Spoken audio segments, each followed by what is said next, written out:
The smoke hung thick in the Coronado bar that Friday night, curling around the neon beer signs like something alive. In the corner booth, a woman sat alone nursing a whiskey neat, her posture deceptively relaxed, her eyes tracking every movement in the crowded room with the precision of someone who'd learned to read threats in fractions of seconds. She wore civilian clothes, faded jeans, a plain black shirt, nothing that would draw attention. Her name was Lieutenant Commander Vera Castile, though nobody in this bar knew that.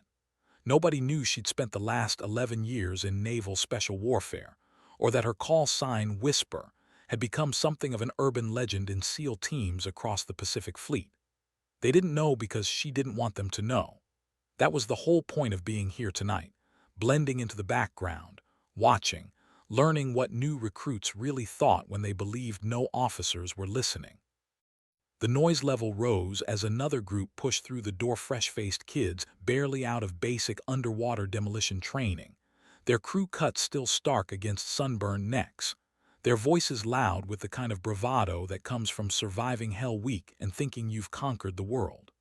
They moved like a pack, all sharp elbows and chest bumping, claiming territory at the bar with the confidence of youth. One of them, a stocky kid with Massachusetts written all over his accent, was holding court, his voice cutting through the din. "I'm telling you, they're going to start letting anyone in now. Standards are dropping. Next thing you know, they'll be handing out tridents at recruitment offices." His buddies laughed and he took a long pull from his beer, emboldened. "I heard there's some woman who supposedly made it through selection. Bet she had it easy. Bet they changed half the requirements." Vera didn't move. She'd heard this conversation 1,000 times in 1,000 different bars from 1,000 different versions of this same kid. The whiskey burned smooth down her throat as she raised the glass, her expression unchanged. She could have walked out, should have walked out, but something about tonight felt different, like the air pressure before a storm. One of the recruits, tall, broad-shouldered, with the kind of swagger that comes from being the biggest guy in most rooms, had noticed her watching. He nudged his friend, said something Vera couldn't hear, and then they were moving toward her booth, drinks sloshing, grins wide and wolfish. The tall one reached her table first. He planted both hands on the scarred wood, leaning in close enough that she could smell the cheap beer on his breath. "You got a starring problem, sweetheart." His tone was mocking, performative, designed to entertain his audience. Vera set down her glass with deliberate care, her movements economical, controlled. She'd been in combat zones where hesitation meant death, had rappelled from helicopters into hostile territory in complete darkness, had held her breath underwater until her lungs screamed and her vision tunneled. This kid thought he was intimidating. "No problem at all," she said quietly. Her voice had the flat, neutral quality of someone who'd learned to strip emotion from communication during firefights. "Just enjoying my drink." The recruit's grin widened. He thought he'd won something. "You know what I think? I think you're one of those groupies who hangs around military bars hopping to hook up with a real warrior." His friends laughed and he fed off it, puffing up. "Hate to break it to you, but we've got standards." He reached out then, fast, meaning to knock her glass aside in some juvenile display of dominance. Vera's hand moved faster. She caught his wrist mid-motion with a grip that made him grunt in surprise, her fingers finding the pressure point with practiced precision. The bar noise seemed to dim, or maybe it was just that everyone nearby had suddenly gotten very interested in what was happening in the corner booth. "You should sit back down," Vera said, still in that same quiet voice. She wasn't threatening. She didn't need to threaten. The recruit tried to pull away and couldn't, his face reddening as he realized this civilian woman in faded jeans, had completely immobilized his arm with what looked like no effort at all. "Let go," he said, the bravado cracking. When she didn't, when she just sat there holding his wrist with that same calm expression, he did something catastrophically stupid. He swung with his free hand. The punch came in wild and telegraphed, the kind of haymaker that works in parking lot brawls against untrained opponents. Vera moved her head 3 inches to the left. The fist sailed past her ear and slammed into the wooden booth back with a crack that made several people wince. Before the recruit could process what had happened, before his pain receptors had even fully fired, Vera had released his other wrist and rose from her seat in one fluid motion. What happened next took exactly 4 seconds. Vera caught the recruit's extended arm, used his own momentum against him, and executed a standing arm bar that put him on his knees beside the table, his face pressed against the worn floor, his arm locked at an angle that made it very clear she could break it whenever she chose. His friends had gone silent, the mocking grins evaporated. Several other patrons had stood up, uncertain whether to intervene. And through it all, Vera's expression hadn't changed. She wasn't angry. She wasn't excited. She was simply handling a tactical situation with the efficiency of someone who'd done variations of this hundreds of times. "Here's what's going to happen," she said, pitching her voice just loud enough for the recruit's friends to hear. "You're going to apologize. Then you and your buddies are going to leave this bar and think very carefully about why swinging at strangers is a bad life choice. Understood?" The recruit made a strangled noise that might have been agreement. Vera maintained the hold for another 3 seconds, long enough to make her point, not long enough to cause injury, and then released him, stepping back smoothly. The kid scrambled to his feet, cradling his arm, his face purple with humiliation and pain. His friends had already started backing toward the door, their pack mentality collapsing now that their alpha had been so thoroughly neutralized. But the tall recruit wasn't done. Pride, that dangerous thing, made him pause at the door, made him turn back and try to salvage something. "You think you're tough," he called out, his voice cracking slightly. "You have no idea what real combat is like, what it takes to serve." The irony was so thick Vera could taste it. She picked up her whiskey, drained the last of it, and set the glass down with a soft click. Across the bar, she noticed someone else had been watching the whole exchange, an older man in a Navy working uniform, a chief's anchor visible on his collar. He was trying very hard not to smile. "I'm sure I don't," Vera said to the recruit, her tone still perfectly neutral. "Have a good night." They left, finally, the door swinging shut behind them with enough force to rattle the frame. The bar noise resumed slowly, conversations picking back up in fits and starts. Vera was reaching for her wallet when the chief approached her table, carrying 2 fresh whiskeys. He set one down in front of her without asking permission, then settled into the opposite side of the booth. Up close, she could see his face was weathered in the way that came from decades at sea, and his eyes held the particular brand of knowing that separated lifers from tourists. "Lieutenant Commander Castell," he said quietly, "I thought that was you." He raised his glass in a subtle salute. "Those kids have no idea how lucky they are you didn't really hurt them." Vera accepted the whiskey with a slight nod, relaxing fractionally now that her cover was thoroughly blown. "You know me, Chief." "Everyone in naval special warfare knows Whisper," he replied. "Though most think you're a myth, some of the stories I've heard," he trailed off, shaking his head. "The hostage extraction in Mindanao, the ship interdiction off Yemen, that business in the Strait." He leaned back, studying her. "But you're not supposed to exist. The Navy doesn't officially acknowledge female SEAL operators." "They don't," Vera agreed, "and I'd appreciate if we kept it that way." The chief nodded slowly, understanding passing between them without further words needed. "Those recruits," he said after a moment, "they're shipping out to their first teams next week. Going to be working under some of the people you trained with, some of the people you saved." He paused.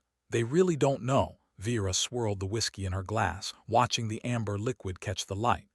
"They know what they've been told to know. That standards are sacred, that the teams are about merit and capability. They don't know about the selection process I went through. The extra scrutiny, the additional qualifications, the constant requirement to be twice as good to be considered half as capable."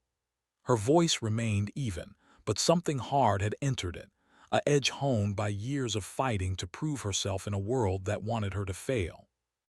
"They don't know because the Navy decided it was easier to pretend I don't exist than to defend my right to serve." The chief was quiet for a moment, then, "For what it's worth, ma'am, everyone who's worked with you knows the truth. You're one of the best operators we've got, maybe the best." Vera didn't respond to that. Compliments, even sincere ones, had never sat comfortably with her. She'd learned early that words meant nothing, only actions, only results, only the mission accomplished and everyone brought home alive. Those kids will learn, the chief continued. Usually the hard way. Usually when someone like you saves their ass in a situation they didn't see coming. He finished his drink and stood. But that recruit who swung at you, he's got a harder lesson coming than most. His instructor is going to hear about tonight. The real version, not whatever story he tells. After the chief left, Vera sat alone with her thoughts and her whiskey. The bar had returned to its normal rhythm, but she felt the weight of exposure, of being recognized when she'd intended to remain invisible. It happened more frequently now, despite the Navy's official silence about her existence. Stories traveled in the special operations community, passed along in quiet conversations between operators who'd worked together, who trusted each other with truths that could never be officially acknowledged. She'd become a ghost story, a legend whispered about but never confirmed. The woman who'd completed Bud S with a stress fracture in her leg that she'd hidden from instructors. The operator who'd single-handedly held a landing zone against insurgent assault for 40 minutes while waiting for extraction. Whisper, who moved through hostile territory like smoke, who could infiltrate positions that male operators couldn't access, who'd proven over and over that capability had nothing to do with gender. But ghosts weren't supposed to get into bar fights with recruits. Ghosts weren't supposed to exist in the daylight world, where cameras and witnesses could complicate the careful fiction the Navy maintained. Vera pulled out her phone and sent a brief text to her commanding officer. Situation at Coronado, will brief in person. The response came back almost immediately. Already heard. Report 600. She wasn't surprised. News traveled fast in the teams, and by now half of naval special warfare probably knew that Whisper had been made by a drunk recruit who'd learned a very painful lesson about assumptions. The next morning arrived gray and cold, typical for Coronado in early spring. Vera jogged the 6 miles to the naval amphibious base, her pace steady, her breathing controlled. Physical fitness wasn't optional in her world. It was the baseline, the minimum standard that had to be maintained every single day. By the time she reached the nondescript building that housed Special Operations Command, she'd worked through most of her frustration about the previous night, channeling it into the burn in her legs and lungs. Commander Theo Blackwood was waiting in his office, a mug of coffee already cooling on his desk. He was one of the few officers who knew the full extent of Vera's operational history, and one of even fewer who'd consistently advocated for her advancement despite the political complications her existence created. "Sit," he said without preamble. Vera took the chair across from his desk, her posture instinctively straight despite the casual setting.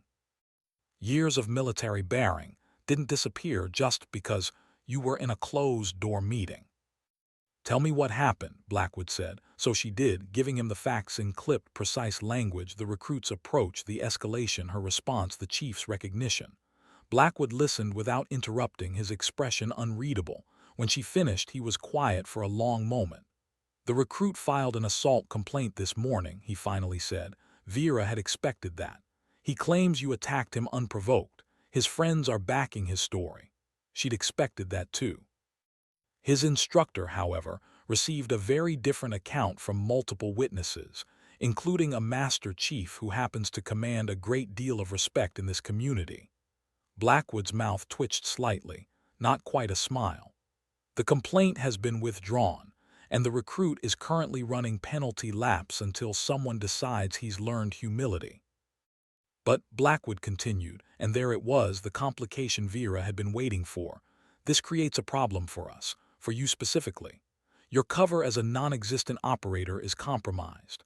That recruit now knows you exist, knows your Navy, and probably suspects you're connected to the teams. He'll talk. They always talk."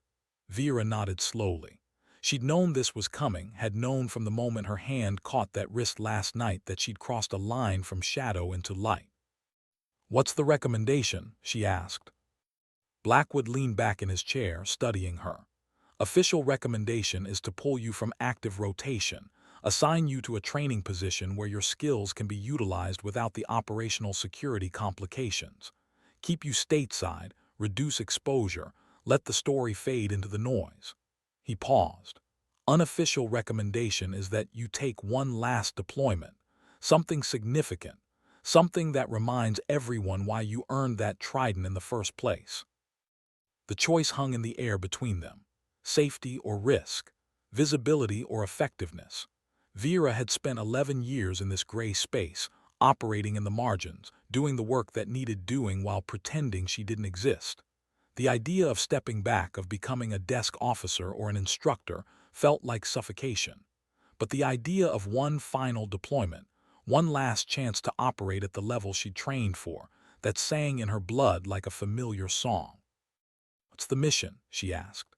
Blackwood smiled then, a real smile, because he'd known what her answer would be before she'd spoken. He pulled a folder from his desk drawer, set it between them. Task Force Phoenix, multinational counterterrorism operation in the Levant. High-value target acquisition, direct action missions, joint operations with allied special forces.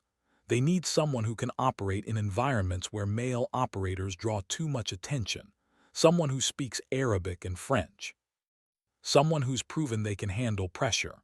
He opened the folder, revealing satellite imagery, personnel files, mission parameters. They need Whisper. Vera picked up the top photograph, a compound in a desert city, walls high and featureless, the kind of place where bad people made bad plans. She'd infiltrated dozens of places like this over her career, moving through hostile territory with the confidence of someone who knew that hesitation killed, but so did recklessness. This was what she was good at. This was why she'd endured everything. The discrimination, the doubt, the constant requirement to prove herself beyond any reasonable standard. Not for glory or recognition, but because she could do things others couldn't, because she could save lives and complete missions that would otherwise fail. "When do I leave?" she asked. Blackwood checked his watch. 72 hours. You'll be briefed en route, insertion next week. Task Force is already in theater, they're expecting you. He closed the folder. "Vera, I need to be clear about something. This mission is high profile. If it succeeds, there will be media attention, congressional inquiries, the kind of scrutiny we've worked very hard to avoid regarding your operations. The Navy's official position on women in special operations will be challenged. There will be consequences." "And if it fails?" Vera asked quietly. "If it fails," Blackwood said, his voice heavy, "those same consequences will be used to justify keeping women out of combat roles for another generation. You'll be the cautionary tale they point to, the one who shouldn't have been there in the first place." It was, Vera reflected, the story of her entire career distilled into a single mission: succeed beyond reproach or be used as evidence that she should never have been allowed to try. There was no middle ground, no margin for the kind of human error that male operators were permitted. She'd known this truth from the moment she'd first set foot in Bud S, had carried it through every operation, every deployment, every moment when lives depended on her capability. "I'll need my gear prepped," she said, which was as close to acceptance as she ever came. "And I want full autonomy on tactical decisions. No micromanagement from command, no second-guessing in real time." Blackwood nodded. "Already arranged. You'll be working with operators who know your reputation, who trust your judgment. This isn't a test, Vera. This is a mission, and you're the best person we have for it." After the meeting, Vera walked down to the beach, needing the sound of waves and the salt air to clear her head. The ocean was gray-green under the overcast sky, and she watched the rhythm of swells rolling in, the eternal cycle of advance and retreat. 72 hours until deployment. 72 hours until she stepped back into the role that had defined her adult life, the work that had cost her relationships, normalcy, the kind of easy existence other people took for granted. She thought about the recruit from last night, about his assumptions and ignorance, about the thousands of others like him who would never know what she'd sacrificed, what she'd accomplished, what she'd proven. And she thought about the mission waiting for her overseas, about the lives that might depend on her capability, about the chance to operate one more time at the edge of possibility where only the best could function. The sky overhead was breaking up, patches of blue appearing between clouds. Vera watched the light shift and change and made her peace with what was coming. She'd been Whisper for 11 years, had moved through shadow and silence, had become the legend that people told themselves couldn't possibly be real. Now she was going to remind everyone why legends mattered. Why some stories, no matter how much the official narrative denied them, refused to die. She had 72 hours to prepare for a mission that would define her legacy one way or another. Time to get to work. The C-17 rumbled through midnight sky somewhere over the Atlantic, its cargo hold stripped down to essentials canvas seats along the walls, equipment pallets secured in the center, and a handful of operators trying to sleep despite the bone-rattling turbulence. Vera sat in the back corner, her gear bag between her feet, reviewing mission parameters on a ruggedized tablet. The screen glow illuminated her face in the dimness, casting shadows that made her look older than her 33 years. Across from her, Staff Sergeant Marcus Kane watched with undisguised curiosity. He was Delta, loaned to Task Force Phoenix for his expertise in close-quarters combat, and he'd been trying to figure out who she was since they'd boarded at Ramstein. The mission brief had simply listed her as technical advisor, which everyone knew was code for something else, but nobody had been willing to explain what. "Your Whisper," Kane finally said, having to raise his voice over the engine noise. It wasn't a question. Vera looked up from her tablet, meeting his gaze with that same neutral expression she'd worn in the Coronado bar. "That's the call sign," she confirmed. Kane shook his head slowly. "I thought you were a story we told new guys, psychological warfare or something. The mystery woman who can infiltrate anywhere, who rescued that CIA asset from Damascus, he stopped, perhaps realizing he was veering into classified territory that he might not actually be cleared to discuss. "I'm real," Vera said simply. "The stories are mostly accurate, some of them are exaggerated, but not many." She went back to her tablet, but Kane wasn't done. "Why Whisper?" he asked. "The call sign, why that one?" Vera was quiet for a moment, considering whether to answer, but they were about to go into combat together and trust built on understanding. "Because that's how I move," she said. "In hostile territory, you can't be seen, can't be heard. You have to be the thing they don't notice until it's too late, a whisper in the dark, gone before they can react." Kane nodded slowly, processing that.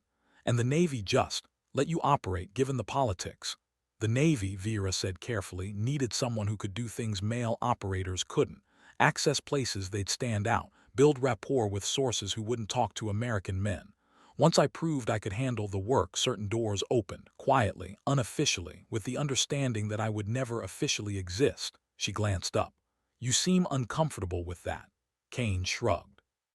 "I'm uncomfortable with talent being wasted because of bureaucratic cowardice. You earned your place, should be recognized for it." It was possibly the most straightforward statement of support Vera had received from a peer in her entire career. She acknowledged it with a slight nod, something almost like respect passing between them. The rest of the flight passed in relative silence. Other operators slept or reviewed their own materials. There was a Navy lieutenant named Chen who specialized in signals intelligence, a Marine sniper named Rodriguez whose reputation for thousand-yard shots preceded her, and a handful of others whose faces Vera studied and committed to memory. These were the people who would have her back in the field, who would trust her judgment when seconds mattered. By the time they touched down at an undisclosed airfield in Jordan, the sun was rising over distant mountains, painting the desert in shades of amber and rust. They deplaned into heat that hit like a physical force, and were immediately shuttled to a compound that looked like 1,000 other forward operating bases. Vera had seen concrete barriers, armored vehicles, temporary structures that somehow became permanent through institutional inertia. The briefing room was underground, cool and fluorescent lit. A dozen operators gathered around a large table as an intelligence officer named Reeves laid out the situation. Target is Hassan Zakaria, former Mukhabarat officer, current weapons broker operating throughout the Levant. Intelligence indicates he's facilitating the sale of chemical weapons components to multiple terrorist organizations. We've been tracking him for 8 months, lost him twice, and now we've got a solid location in Aleppo. Reeves brought up satellite imagery on the large screen. The problem is access. Zakaria is paranoid, surrounded by loyalists, and he only meets with people he trusts. Traditional infiltration approaches have failed. He turned to look at Vieira, which is why we need a different approach. Zakaria has a weakness: he collects art, specifically Byzantine religious artifacts. He's been looking for a particular icon, 6th century, currently held by a collector in Damascus. We've arranged for that collector to send a representative to negotiate the sale. Vieira understood immediately where this was going. "I'm the representative," she said. Reeves nodded. "You speak Arabic like a native. You have the cultural knowledge to play the role convincingly, and Zakaria won't see you as a threat. Get inside, identify the security, locate the weapons components, and signal for extraction. The assault team will be positioned to hit the compound as soon as you give the word." Kane leaned forward. "What's the contingency if Whisper's cover is blown?" "Then she fights her way out while we come in hot," said the mission commander, a Marine colonel named Briggs who'd been silent until now. "But that's last resort. This mission depends on stealth. We need Zakaria alive for interrogation, and we need those chemical weapons secured before they disappear into the supply network." Briggs looked at Vieira. "Can you do this?" Vieira thought about the question. Thought about the risk, the variables, the 1,000 things that could go wrong. Thought about sitting in that Coronado bar while recruits mocked the idea of women in combat. Thought about 11 years of proving herself in situations exactly like this. "Yes, sir," she said. "I can do this." Preparation took 3 days.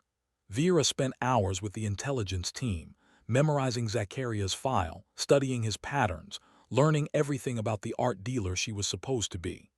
They crafted her cover identity with meticulous care, background that would check out under scrutiny, references that would lead to carefully prepared contacts, documents that would pass inspection. She practiced her accent with a linguist from Beirut, adjusted her mannerisms, transformed herself into someone else. The team watched her preparation with growing respect. This wasn't just putting on a costume, this was method acting at a level that required absolute commitment.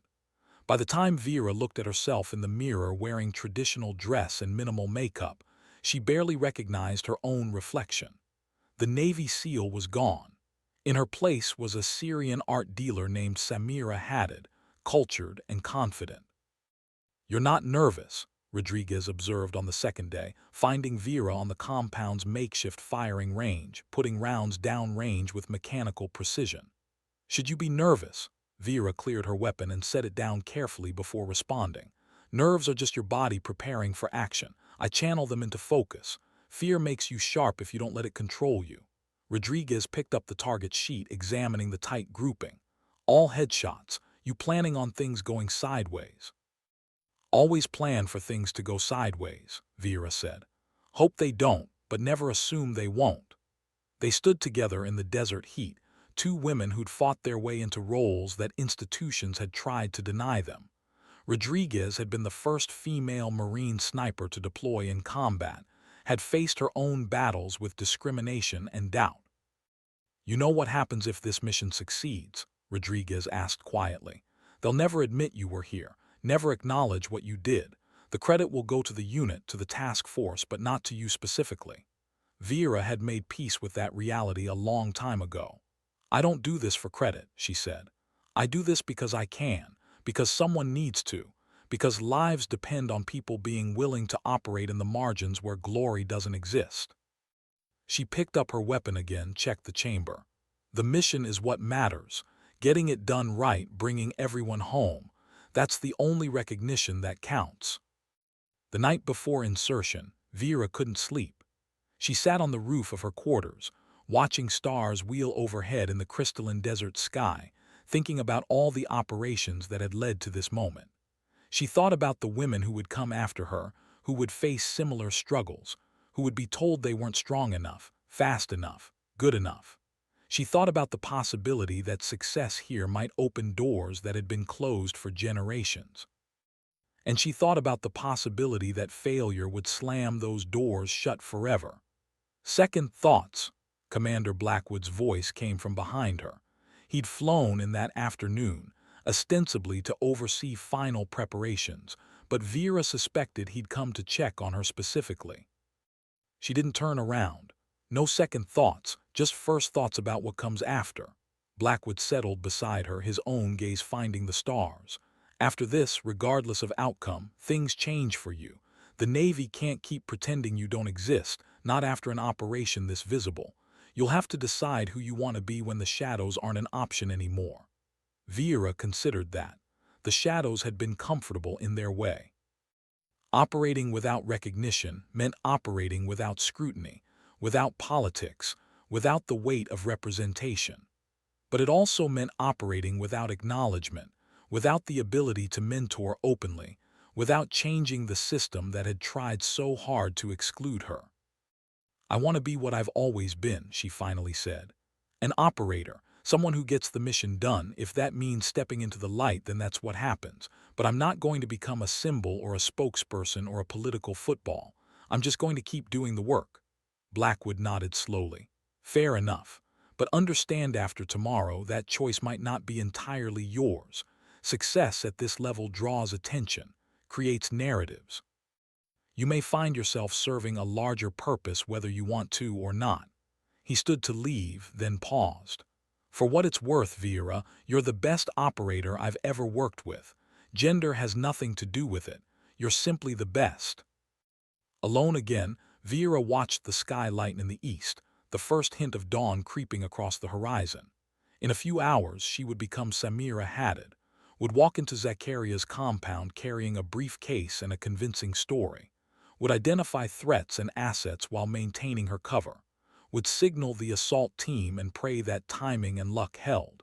It was just another mission, just another day in a career built on doing the impossible.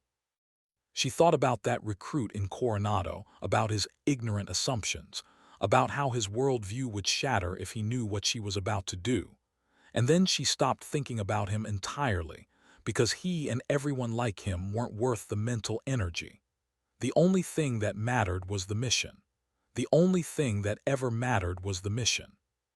The sun rose over Jordan, and Vera Castell became someone else. The border crossing happened at midday, when traffic was heaviest and one more vehicle wouldn't draw attention. Vera rode in the back of a merchant's truck, surrounded by actual artifacts being transported to Damascus, her forged papers tucked into a leather portfolio. The Syrian guards waved them through after a cursory inspection. The bribes had been paid, the connections leveraged, the bureaucratic machinery greased with all the efficiency that money could provide. Once across, she transferred to a sedan driven by a local contact, a man who asked no questions and kept his eyes on the road. They drove through countryside scarred by years of conflict, past checkpoints and abandoned villages, through the complex geography of a country that had fractured into dozens of competing interests. Damascus appeared through the haze, ancient and weary, its historic beauty dimmed by war but still recognizable. They navigated through checkpoints with practiced ease, the driver knowing exactly which streets to take, which guards could be charmed, which required additional payment. Vera watched everything, cataloging details, maintaining her cover even though no one was watching. Habits formed under pressure became reflexes. By the time they reached the safe house in the old city, she'd mentally mapped 3 escape routes and identified a dozen potential threats. The safe house was owned by an asset Vera had cultivated on a previous deployment, a businessman who owed the Americans favors and was smart enough to honor his debts. He greeted her formally in Arabic, and she responded in kind, never breaking character. "Miss Haddad, welcome. Everything has been prepared for your meeting tomorrow." That night, Vera memorized the layout of Zacaria's compound from the intelligence package. 3 stories, central courtyard, guards at every entrance. security cameras that swept in predictable patterns, a safe room on the second floor where Zakaria conducted sensitive meetings, chemical weapons components likely stored in the basement level, behind reinforced doors that would require breaching charges. The assault team would come from two directions over the wall from the south, through the main entrance from the north. Timing would be critical. She'd have maybe 90 seconds from signal to arrival, 90 seconds to survive whatever happened when Hassan Zakaria realized he'd been deceived. The meeting was set for noon. Vera dressed carefully, choosing clothing that was formal but not restrictive, that projected professionalism while allowing freedom of movement. She wore no weapons, couldn't, without risking exposure during any potential search. But she'd memorized the locations of objects in the room that could be improvised into defensive tools.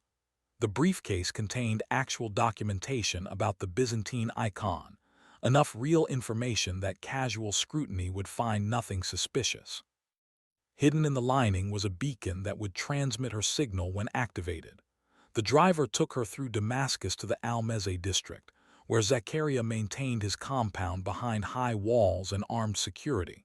Vera's heart rate elevated slightly as they approached, adrenaline sharpening her senses, but her hands remained steady. This was what she'd trained for, what she'd proven she could do better than almost anyone. The gates opened after a brief radio exchange. They drove through into a courtyard decorated with fountains and expensive tilework, the kind of ostentatious display that men like Zakaria used to demonstrate their success. 4 guards waited, all carrying AK-pattern rifles, all watching her with professional wariness. Vera stepped out of the sedan with her briefcase, moving with confidence that suggested she belonged here. One guard approached and gestured for her to open the briefcase. She complied without hesitation, letting him examine the contents. He leafed through papers, checked for hidden compartments with practiced efficiency, and then stepped back satisfied. Another guard waved a handheld metal detector over her, found nothing concerning, and nodded to his companion. "Mr. Zakaria will see you now," the first guard said in Arabic. Vera followed him through ornate doors into the compound's interior. The decoration was excessive marble floors, gilt fixtures, expensive art on every wall. Zakaria was a man who'd made his fortune in blood and chaos, and he wanted everyone to know he'd arrived. They climbed stairs to the second floor, walked down a corridor lined with more art, and finally reached a heavy wooden door. The guard knocked twice, waited for acknowledgement, and then ushered her inside. Hassan Zakaria stood by the window, backlit by the Damascus sun. He was smaller than Vera had expected from his photographs, maybe 5'8", but he carried himself with the certainty of someone accustomed to absolute power. His beard was meticulously groomed, his clothes expensive but understated. "Miss Haddad," he said, gesturing to a chair across from his desk. "Thank you for making the journey. I understand you represent the Antonius collection." Vera set her briefcase on the desk and opened it smoothly. "I do. Mr. Antonius sends his regards and asked me to convey his particular interest in facilitating this transaction." She pulled out a photograph of the icon Christ Pantocrator, 6th century, gold leaf and tempera on wood. "As you can see, the piece is exceptional. Documented provenance, recent restoration, currently held in climate-controlled storage." Zakaria took the photograph, studying it with the intensity of a true collector. For 10 minutes, they discussed the icon's history, its artistic significance, the details of authentication. Vera had done her homework.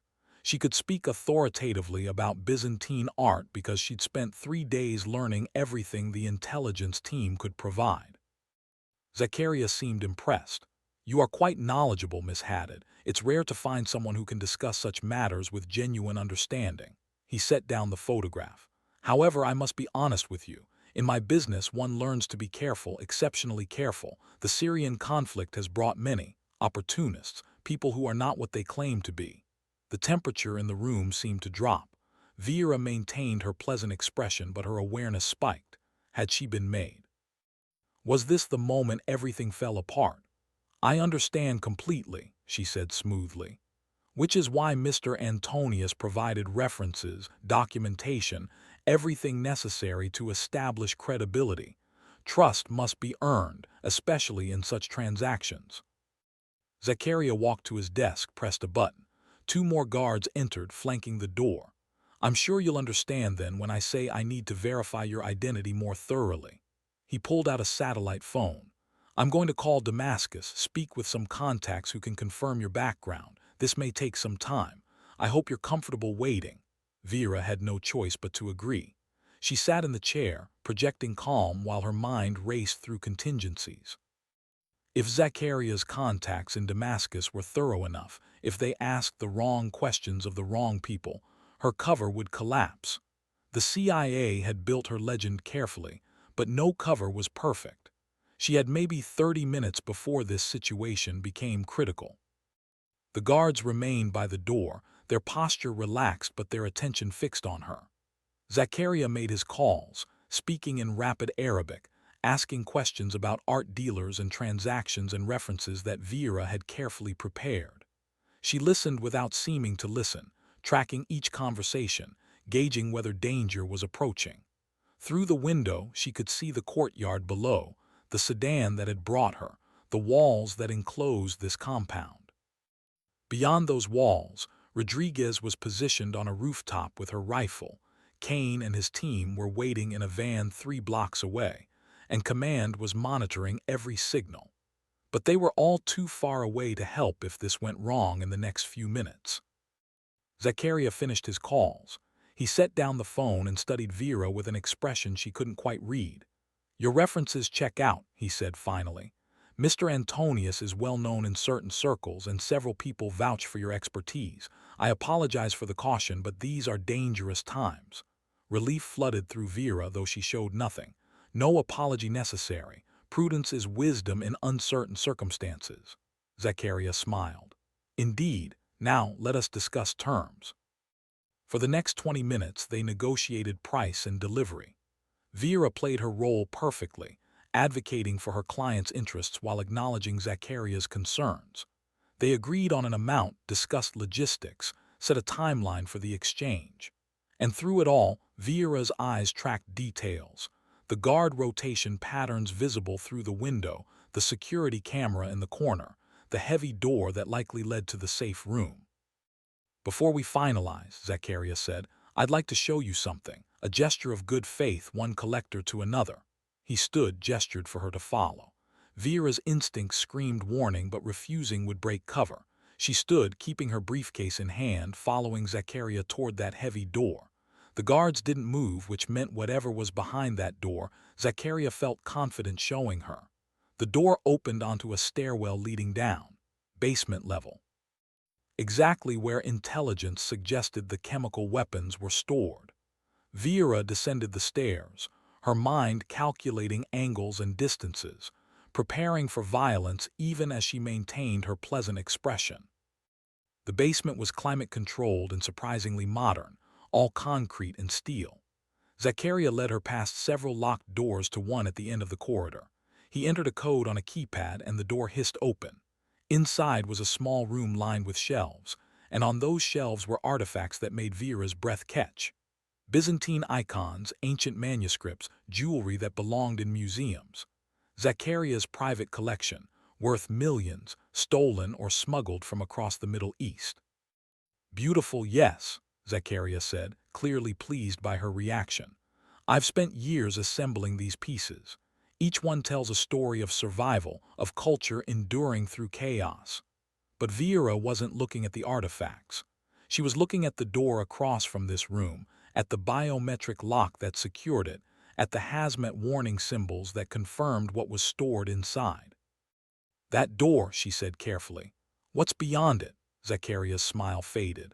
Nothing that concerns you, Miss Haddad. My security measures for the truly valuable items. He guided her back toward the stairs, the moment of openness closing. Now shall we return upstairs and finalize our agreement? Vera climbed the stairs, her mind working through the new intelligence.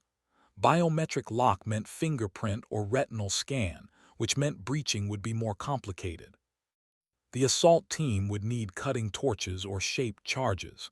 She needed to signal now, while the layout was fresh in her mind, while she could still provide actionable intelligence. Back in the office, as Zakaria prepared the final paperwork, Vera made her move. "Might I use your facility?" she asked. The drive from Damascus was quite long. Zakaria gestured to a door. "Of course, down the hall, second door on your left."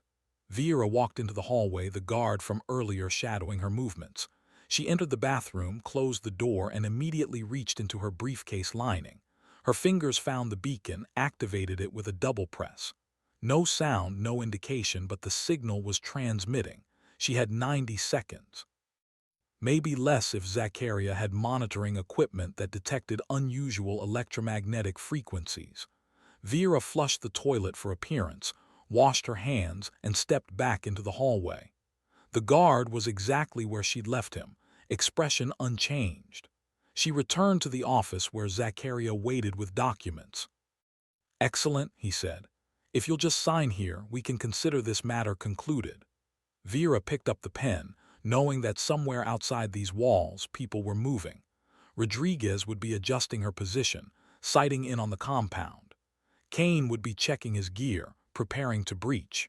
The assault would come from multiple angles, fast and overwhelming, designed to secure the compound before Zakaria could destroy evidence or escape. She signed the papers with a steady hand, using her false name, completing the fiction. Zakaria extended his hand. "A pleasure doing business with you, Miss Haddad. Mr. Antonius has excellent taste in representatives." Vera shook his hand, wondering if he could feel the calluses that came from years of weapons handling, the strength in her grip that suggested something more than an art dealer's sedentary life. And then the walls exploded. The sound was apocalyptic, breaching charges detonating simultaneously on multiple entry points, flashbangs blowing out windows, the staccato chatter of suppressed weapons fire. Zakaria's eyes went wide with shock and betrayal, his hand dropping to a desk drawer. Vera moved first. She grabbed his wrist, twisted, put him face down on the desk before he could reach whatever weapon he'd kept hidden. The door burst open and Kane came through with two operators, weapons up, moving with the fluid efficiency of elite soldiers. "Clear," Kane shouted, seeing Vera had already secured the primary target. "Compound is locked down. We've got multiple prisoners, weapons recovered, searching for the chemical storage now."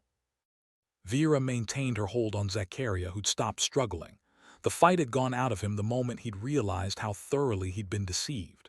"You," he said in Arabic, his voice bitter. "You were never an art dealer." "No," Vera confirmed. "I wasn't." She stepped back as another operator zip-tied Zakaria's hands and pulled him to his feet. The man who'd been so confident minutes ago now looked small and defeated. Kane approached Vera, his expression carrying something like awe. "That was the slickest infiltration I've ever seen. You had him completely convinced." Vera picked up her briefcase, checking automatically that nothing had been damaged in the chaos. That's what undercover work requires, total commitment to the role. The assault team was moving through the compound with precision, clearing rooms, securing prisoners, cataloging evidence. Rodriguez's voice came through on the tactical frequency. "All external threats neutralized. No casualties on our side." Commander Briggs arrived 15 minutes later, his Humvee roaring through the shattered gate. He found Vera in the courtyard, watching as evidence was loaded into trucks. "Hell of a job, Lieutenant Commander," he said. "Intelligence is already salivating over what we've recovered. Chemical weapons components, financial records, communications that implicate half a dozen other targets. This is going to generate operations for months." Vera nodded, but her attention was on Zakaria, who was being led to a transport vehicle. He looked at her as he passed, and something in his expression made her think he wasn't just angry about being caught. He was angry that he'd been caught by a woman, that all his security and caution had been bypassed by someone he'd never perceived as a threat. "The icon," Zakaria called out to her in Arabic. "Was any of that real? The Antonius collection, the authentication, the history?" Vera could have ignored him, but there was value in demonstrating the completeness of his deception. "All of it was real," she said. including my knowledge of Byzantine art. I don't build covers on lies, Mr. Zaccaria. I build them on truth, just pointed in a different direction. He stared at her for a long moment, then laughed bitterly. I should have known.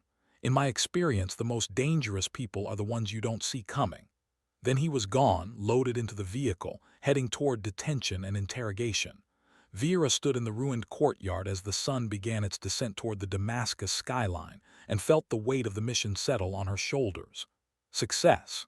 Clean operation, no friendly casualties, high-value targets secured, intelligence windfall. Everything a special operations mission should be, but Blackwood's words echoed in her mind. After this, things change. She'd stepped into the light, and there would be consequences for that choice. The exfiltration was smooth, the team withdrawing from Damascus under cover of darkness. By the time Syrian authorities responded to reports of the assault, Task Force Phoenix was across the border, and Vera was back at the compound in Jordan being debriefed by intelligence officers who wanted every detail of her interaction with Zaccaria. She walked them through it twice, describing the layout, the security measures, the artifacts she'd seen, the location of the chemical weapons storage. Her report was thorough and precise, exactly what they needed to plan follow-up operations. When the debrief finally ended near midnight, Vera was exhausted in a way that went beyond physical fatigue. The adrenaline had burned off hours ago, leaving that hollow feeling that came after intense action. Rodriguez found her on the same roof where she'd sat nights before, looking at the same stars. "You did good in there," Rodriguez said without preamble. "Best infiltration I've seen. The way you played him, the timing of your signal textbook perfect." Vera appreciated the compliment but didn't quite know what to do with it. "Just doing the job," she said. Rodriguez snorted. "Yeah, except most people can't do that job. Most people would have cracked under the pressure, or gotten made during vetting, or panicked when Zaccaria started verifying your identity. You held your cover through everything. That's not just training. That's talent." They sat in comfortable silence for a while. Then Rodriguez asked the question that had probably been bothering her. "What happens now? After this?" Vera had been asking herself the same thing. "Blackwood says I'm going to have to decide who I want to be when the shadows aren't an option. The Navy can't keep hiding me after an operation this high profile." She pulled her knees up, wrapping her arms around them.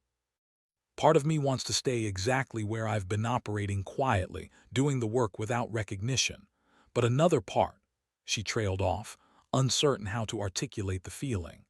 "Another part thinks maybe it's time to be visible," Rodriguez finished for her. "Time to show people that women can do this work at the highest level. Time to make it easier for whoever comes next." Vera considered that. The idea of being a symbol, of carrying the weight of representation, had always made her uncomfortable. She'd wanted to be judged on her merit as an operator, not as a female operator. But maybe that distinction was a luxury she no longer had. Maybe success at this level came with obligations beyond personal preference. "I don't know if I can be what they'll want me to be," she admitted. "The spokesperson, the role model, the proof of concept. I'm just someone who's good at a very specific set of skills. I'm not inspirational, I'm just competent." Rodriguez laughed quietly. "Competence is inspiring, trust me on that. Every woman who's fought to get into special operations, who's faced the discrimination and doubt, they don't need someone who gives speeches. They need someone who does the work and proves it can be done. You're already that person." The next morning brought word from Washington. The Secretary of Defense wanted to meet with Vera, wanted to discuss the Zaccaria operation, wanted to understand the capabilities that had made the mission successful. Commander Blackwood delivered the news with an expression that suggested he'd been expecting this, but hoped it wouldn't come so soon. "They're going to offer you a choice," he said. "Continue operating in the shadows, or step forward and become the face of women in special operations." There are people in the Pentagon who see this as an opportunity to demonstrate progress, to show that gender integration in combat roles is working. Vera felt the trap closing. "And if I refuse, if I say I just want to keep doing my job?" "Then you'll probably get what you want," Blackwood said. but you'll also be walking away from the chance to change the system, to make it easier for the next woman who wants to earn a trident or a long tab or whatever elite qualification she's capable of achieving. Your silence is a choice, Vera, and choices have consequences. She thought about that recruit in Coronado, about his casual dismissal of women in combat. Thought about all the times she'd been underestimated, all the extra scrutiny she'd faced, all the ways the system had tried to make her quit. And she thought about Rodriguez, about Kane, about the other operators who'd proven themselves despite institutional resistance. "I'll meet with the secretary," she said. "Hear what they have to say. But I'm not making promises about becoming anyone's poster child." The flight to Washington took 18 hours, routing through Germany and then across the Atlantic. Vera spent most of it sleeping, catching up on the rest she'd missed during the operation. When she woke over the American East Coast, she felt clearer-headed but no more certain about what was coming.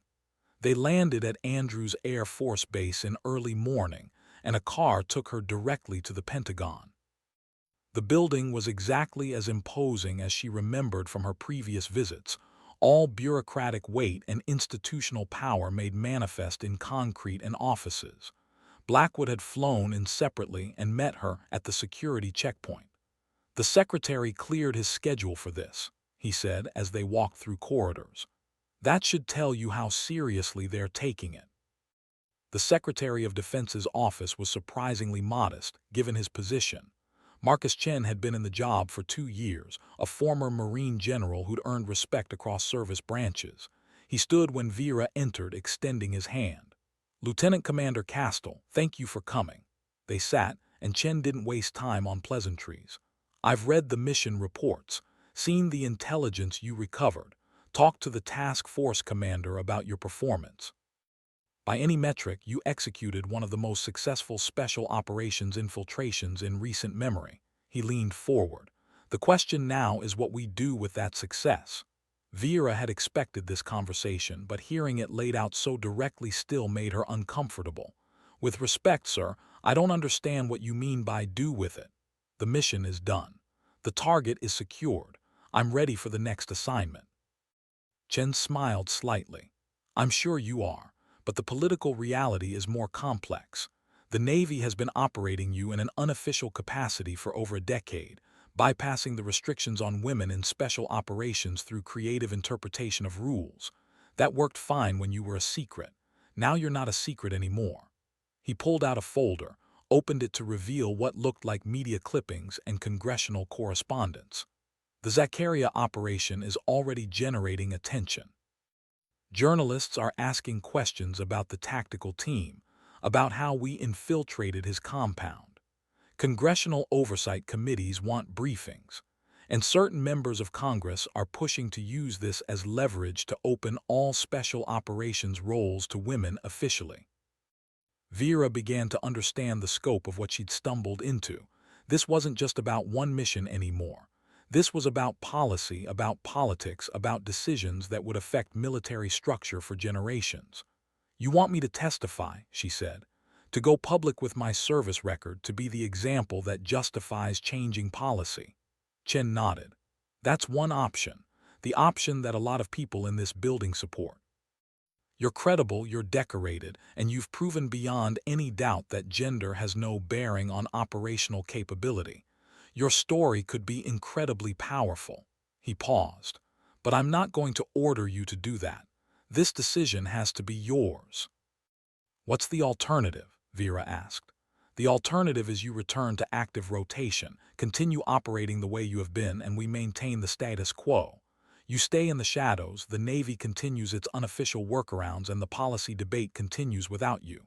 Chen closed the folder. "Both choices have consequences. If you step forward, you'll face intense scrutiny. Media attention, public appearances, political pressure. You'll become a symbol whether you want to or not. But you'll also have the chance to influence policy, to open doors that are currently closed." "And if I stay silent?"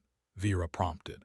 "If you stay silent, you maintain your operational effectiveness, but you also preserve the system that tried to keep you out. Future women will face the same barriers you did. They'll have to fight the same battles, overcome the same resistance. Vera looked out the window at the Washington skyline. She'd spent 11 years becoming one of the most effective operators in naval special warfare. She'd sacrificed relationships, normalcy, the kind of life most people took for granted. She'd done it because she believed in the mission, in serving something larger than herself. Now she was being asked to serve in a different way, to trade operational effectiveness for policy impact. "Can I think about it?" she asked. Chen nodded. "Take 48 hours. Talk to people you trust. But understand the window for this opportunity is closing. If we're going to change policy, we need to move while the Zakaria operation is still fresh in everyone's mind. Wait too long and the moment passes." Vera left the Pentagon with her mind churning.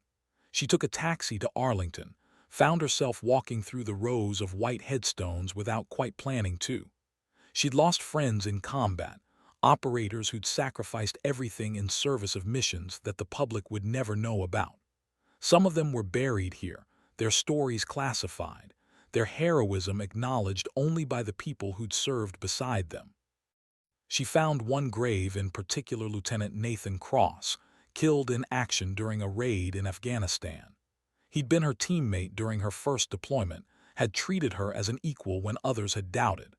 They developed the kind of friendship that only forms under fire, built on absolute trust and shared purpose. Standing over his grave, Vera wondered what he would have counseled. Nathan had been the one who'd told her, during a long patrol through the Hindu Kush, that the hardest part of special operations wasn't the physical challenge. It was deciding what you were willing to sacrifice for the mission. "Sometimes the mission is bigger than one operation," he'd said. "Sometimes it's about changing things so the next generation has it better than we did." At the time, she'd thought he was talking about tactics, about lessons learned and operational improvements. Now she understood he'd been talking about something larger, about the responsibility that came with capability, about using success to create opportunities for others. She spent that evening in a hotel room, video calling with people whose judgment she trusted. Rodriguez said she'd support whatever Vera decided, but admitted that public acknowledgement might be meaningful. Kane was more direct. "You've already paid the price for being a pioneer. Might as well get credit for it and help clear the path." Commander Blackwood, when she called him, was thoughtful. "I've watched you operate for 5 years," he said. "You're the best I've seen at compartmentalizing, at separating personal feelings from mission requirements. Treat this decision the same way. What serves the larger mission? That's your answer." The larger mission. Vera lay awake most of the night, thinking about that phrase. The larger mission wasn't just defeating enemies or securing objectives. It was building a military that made full use of its human capital, that didn't waste talent because of outdated assumptions about gender. It was creating an environment where competence mattered more than chromosomes, where the next woman who wanted to earn a trident wouldn't face the same uphill battle Vera had fought. If she stepped forward, if she testified, if she became the public face of this policy change, she would lose the operational effectiveness she'd spent her entire adult life developing. But she might gain something more valuable, the chance to ensure that sacrifice meant something. Morning arrived with clarity. Vera called Secretary Chen's office and scheduled a meeting for that afternoon. When she sat across from him again, she knew what she was going to say. "I'll testify," she said. "I'll go public with my service record, answer questions from Congress and the media, be the example you need. But I have conditions." Chen gestured for her to continue. "First, I'm not retiring. I want to remain on active duty, continue operating when missions require my specific skill set. Second, this isn't just about me. Any policy changes need to be real, not performative. Actually open special operations roles to women who can qualify, with the same standards male candidates face. No lowered bars, no special treatment, just equal opportunity. Third," Vera continued, "I need protection for the other women who have been operating in unofficial capacities. They didn't ask for this spotlight any more than I did. Their identities stay classified unless they choose otherwise." Chen considered her terms. "I can agree to most of that.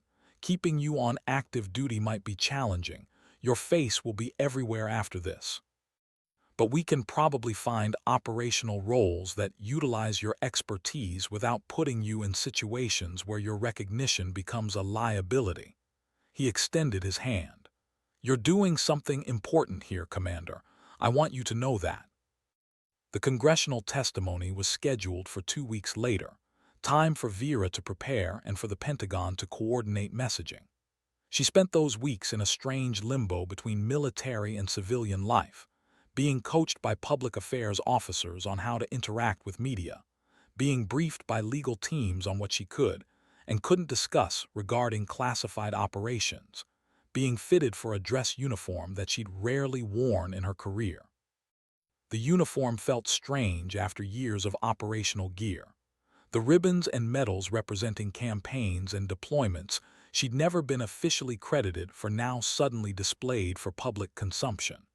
The trident on her chest, that had been awarded in a classified ceremony with no record now visible proof of her qualification. Rodriguez flew in from wherever her current deployment had her, showed up at Vera's hotel room the night before the testimony. "Wanted to see how you're holding up," she said. They ordered room service and ate mostly in silence, the comfortable quiet of people who understood each other without needing constant conversation. Finally, Rodriguez asked, "You scared?" Vera thought about it. "Not of the testimony itself. I've briefed generals and admirals. I can handle congressional questions. I'm scared of what comes after, of losing the work that's defined me, of becoming the thing I never wanted to be, a symbol instead of an operator." Rodriguez nodded slowly. "Maybe that's the final evolution of being an elite operator. You start as someone learning to survive, then you become someone who excels, then you become someone who leads, and finally you become someone whose example changes the system." The hearing room was packed when Vera arrived the next morning. Media, congressional staffers, interested parties from various advocacy groups, everyone wanted to see the secret SEAL finally speak publicly. Commander Blackwood sat in the gallery, his presence a steadying reminder that she hadn't done this alone. The committee chairman called the hearing to order and invited Vera to the witness table. She sat, adjusted the microphone, and looked out at the assembled Congress members and audience. "Lieutenant Commander Vera Castell," the chairman said, "call sign whisper. Thank you for appearing today. We understand this testimony requires you to acknowledge service that has been classified until now." "Yes, sir," Vera confirmed. "I'm prepared to discuss my service within the parameters approved by the Department of Defense." For 3 hours, Vera answered questions. She described her training, her qualifications, the operational deployments she'd completed. She talked about the Zakaria mission in broad strokes, explaining the infiltration without compromising classified tactics. She addressed the skeptical questions from members who doubted women could perform at this level, responding with facts and operational results. She acknowledged the supportive questions from members who saw her as validation of policies they'd supported, while being careful not to be weaponized in partisan debates. Through it all, she maintained the same calm, professional demeanor that had served her in combat, staying focused on the mission, not getting distracted by peripheral noise. The most difficult moment came when a senator from Alabama, a former Army officer himself, asked whether she thought her presence in special operations units created complications for male operators. "Senator, I'd ask you to consider the alternative," Vera replied.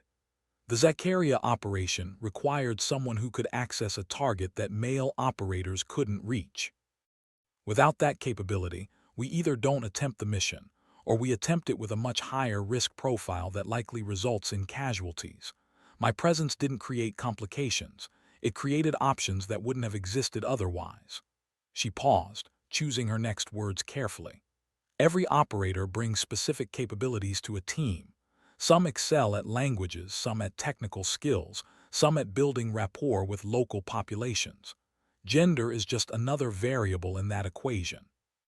The question shouldn't be whether women complicate operations. It should be whether women can meet the standards and contribute to mission success. In my case, And in the case of several other female operators serving quietly, the answer is demonstrably yes. The senator wasn't satisfied. But you're an exception. Exceptional individuals aren't policy. How do we know other women can perform at your level? It was the question Vera had been waiting for, the one that cut to the heart of the debate. Senator, with respect, I'm not an exception. I'm what's possible when you give talented people the opportunity to prove themselves. I went through the same selection process as male SEAL candidates. Actually, I went through enhanced scrutiny because the Navy needed to be certain before breaking unofficial barriers. The standards didn't change for me. The only thing that changed was that I was allowed to attempt them. She leaned forward slightly. Right now, there are women serving in other special operations units across the military. They're operating in denied areas, conducting reconnaissance, engaging in direct action. They're doing it quietly because official policy hasn't caught up with operational reality. The question isn't whether women can do this work, we're already doing it. The question is whether we're going to officially recognize that capability and create pathways for others. The testimony ended near noon. Vera stepped away from the witness table knowing she'd done everything she could, had made the strongest case possible for policy change. The rest was up to people who made decisions she couldn't influence. Outside the hearing room, she was immediately surrounded by media wanting comments, by advocacy groups wanting her to speak at events, by military officers wanting to thank her or critique her testimony. Blackwood extracted her from the chaos, guiding her to a car that took them back to the Pentagon. "You did well in there," he said once they were moving. "Stayed on message, didn't get baited into partisan fights, made your points clearly. The secretary will be pleased." But Vera felt hollow. She'd just taken her service, the thing that had been most private, most personal, and made it public property. She transformed from operator to symbol, from someone who did the work to someone who represented the work. "What happens now?" she asked. Blackwood consulted his phone, reading updates. "The hearing is getting positive coverage. Several members are already introducing bills to formally open special operations roles to qualified women. The Secretary is planning follow-up meetings with service chiefs to discuss implementation. You've started something, Vera, something that's going to ripple through military culture for years." He looked at her. "How do you feel about that?" Vera watched Washington pass by through the car window. How did she feel? Exposed, vulnerable, like she'd given away something she could never get back. But also like she'd accomplished a mission that mattered, had used her capability to create change that went beyond any single operation. "I feel like I just completed the hardest infiltration of my career," she said finally. Except this time, the target was the institution itself. Over the following weeks, the policy debate accelerated. The Secretary of Defense announced a comprehensive review of all restrictions on women in combat roles. Service chiefs testified before Congress about implementation plans, and Vera became the face of that change, whether she wanted to be or not. Media interviews, speaking engagements, meetings with congressional staffers. Her days filled with activities that felt nothing like the operational work she trained for.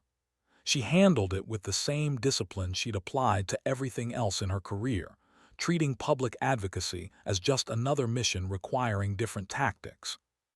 But she missed the teams, missed the camaraderie of operators who communicated in shorthand developed over years, missed the clarity of operational planning, where success and failure were measurable and immediate, missed being whisper instead of Commander Castile, public figure. Rodriguez called her one evening, catching her in a hotel room somewhere between Washington and a speaking engagement in California. "How are you holding up?" Rodriguez asked. Vera thought about lying, about projecting the strong, unflappable image that people expected, but Rodriguez would see through it. "I'm struggling," she admitted. "This isn't what I trained for. This isn't who I am." "No," Rodriguez agreed. "But maybe it's who you need to be right now. The work you're doing opening these doors, changing policy, that's going to enable the next generation of female operators. They'll get to focus on being operators instead of fighting institutional battles. That's worth something." Vera knew Rodriguez was right. That didn't make it easier. I keep thinking about that recruit from Coronado, she said. The one who swung at me in the bar, who had no idea what he was dealing with. Part of me wishes I just walked away that night, stayed in the shadows where I belonged. But you didn't walk away, Rodriguez said. You never walk away. That's what makes you who you are. You engage, you overcome, you complete the mission. This is just a different mission. 6 months after her congressional testimony, the policy changed. Secretary Chen announced that all special operations roles would be officially open to qualified women, with implementation beginning immediately. The standards would remain identical, no modifications, no accommodations, but the opportunity would exist for anyone capable of meeting those standards. It was everything Vera had argued for, everything she'd sacrificed her operational effectiveness to achieve. The announcement ceremony happened on a cool morning at Fort Bragg, with representatives from all special operations units present. Vera stood in formation with other operators, both male and female, as the secretary read the policy change. She felt Kane's presence beside her, Rodriguez somewhere in the ranks behind her, Blackwood watching from the reviewing stand. This policy change reflects what we've always known, Secretary Chen said. That capability matters more than characteristics. That standards, rigorously applied, identify those who can serve at the highest levels regardless of gender. That the strength of our special operations forces comes from selecting the best people for the hardest missions. He looked directly at Vera. Some of you have been serving in these roles unofficially for years. You've proven yourselves over and over, often under circumstances more challenging than your male counterparts faced. Today, we officially recognize that service and open the door for others to follow your example. After the ceremony, as the formation dispersed, young women approached Vera. Some were already in training pipelines, working toward selection for various special operations units. Others were considering attempting selection, encouraged by the policy change.